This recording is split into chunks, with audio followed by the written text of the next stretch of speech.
Hi everyone, hope you're all doing well. In this video, I'm going to talk about how to embrace your uniqueness. So, the first one is be okay with the critiques. Sometimes people want to nitpick and they might have assumptions about you, and sometimes you feel like it might make you not feel empowered and corrected. It might make you feel like it might make you feel self conscious. You might feel like what you do is not good enough, but um, you have to look within yourself and know you can improve, but sometimes criticisms aren't helpful. Sometimes some people will bash you out of jealousy and envy and ignorance. They don't understand you. They might see you from a shallow point. They might look at you and maybe they are misogynist, or they're probably objectifying you, and they feel like they have to put you down to humble you because they have a wrong judgment of you. But you have to realize that sometimes when people criticize, is out of arrogance sometimes, and being egotistic and prideful. They might feel like they know you by just looking at you and just assuming things. But you have to put your trust in God and know that God has made you fearfully and wonderfully made. You don't have to just put yourself down and downplay your success and dim your light, because sometimes you're unique and you do something special. Sometimes people don't understand and they start to panic and just name call you and call you all these names out of jealousy and ignorance. And when it comes to envy and jealousy, some people are not even aware that they are. They're just quick to judge and put you down. So be true to who you are, improve yourself, always look within and self-reflect, but don't be put down by what they say, because sometimes they're trying to put you off. They're trying to make you a mini version of them. They have their way of living, and they have that mentality that you have to be like them. But be yourself, and you always can improve, but you don't have to be like who they call you to be. And the second one is be okay with being misunderstood. The whole over explaining yourself and going the extra mile and just being somebody you're not, just to impress them so they can feel comfortable. You need to start embracing being unique and being different. Forcing things, forcing people to understand you and just to do the most, and you're burnt out just trying to please people, just trying to get them to understand you.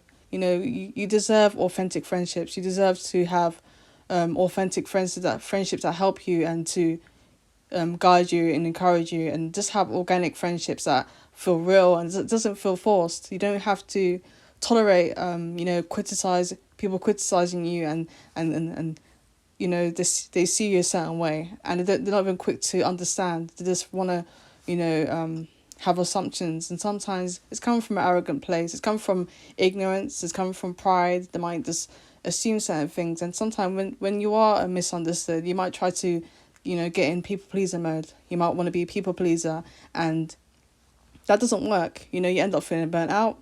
You end up feeling so burnt out and you feel weak because they're just sucking your energy. And sometimes when people are jealous and envious, they sometimes they can play dumb and pretend they don't understand you, just so they can use you up. And while you're being a people pleaser, you're being burnt out, and you're trying to get them to understand you, and it's not really getting anywhere, because they're just draining your energy. They really are draining your energy.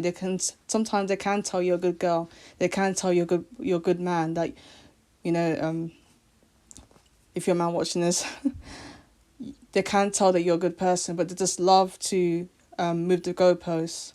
They love to move the goalposts because they love getting your energy, and don't fall for the manipulative tactics and the control.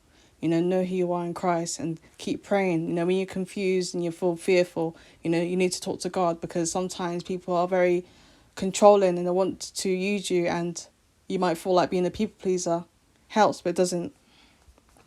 The third one is, be okay with being excluded, because sometimes, when people exclude you, it's because they can't use you and control you. You're not falling for the mind games. You're not falling for the emotional manipulation. You're not falling for it. You're not falling for the control.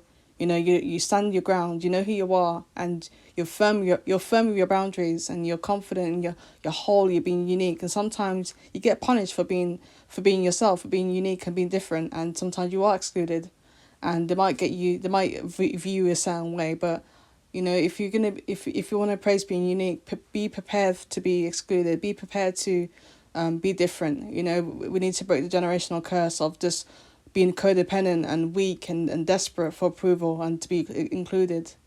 We need to get a backbone in this society, and learn who we are, and be okay with being alone.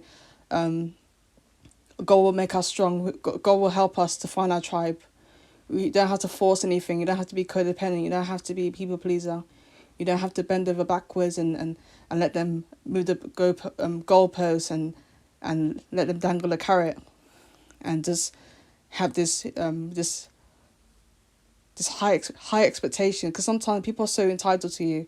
They get so entitled, and when they realize they can't use you, they just exclude you. And it's a compliment. Sometimes we feel like it's the end of the world. We think it's witchcraft. We think something wrong with us, the spirit of rejection. But sometimes is they're just jealous, ignorant, or prideful or arrogant. And sometimes they're just different. They're different to you. They don't understand you, and they exclude you. That's it. It doesn't have to be witchcraft, doesn't have to be spirit of rejection. It's just you are both different people, and that's okay. We need to embrace uniqueness in this community.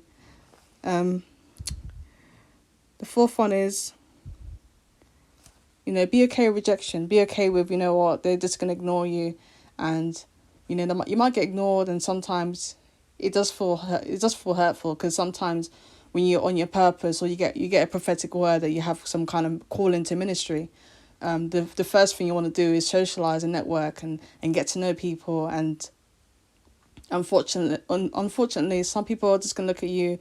You might get the weird stares. You might get like the evil stares, and people might look at you funny, and you start to question, like, oh, what's this calling that I have? What I thought I got a prophetic word about a call into ministry. I thought I was called to the ministry. The signs were there, and but you go to certain church events, and people are acting funny towards you. Their body language screams that they don't want to be near you, and you're just questioning to God, thinking, why are these people ignoring me? You said I have this calling. Why are people ignoring me? But just realize that just because people are ignoring you doesn't mean that you're not called. It sometimes means it's not the right people, not the right timing, not the right season, and that's okay. Don't you don't have to chase anybody. You don't have to chase people. It should feel real. It should feel organic, and you don't have to force anything. When it comes to God, nothing's forceful. And rejection helps. It hurts at first, but you realize that the more you get rejected, the more you get closer to where you're supposed to be, and you look back and you're grateful that they rejected you, because certain groups, certain businesses, certain communities, you realize you don't fit in well, and you feel like you're forcing it. You feel like you're bored. You feel burnt out, and it's not your thing. So whenever you are rejected, it's God's protection. Nothing happens. I don't know how to say it, but like, if things don't work out, it's because there's a reason behind it. You don't have to force anything. So if you need any counseling or coaching or prayer requests or anything else, email me. Thank you for listening.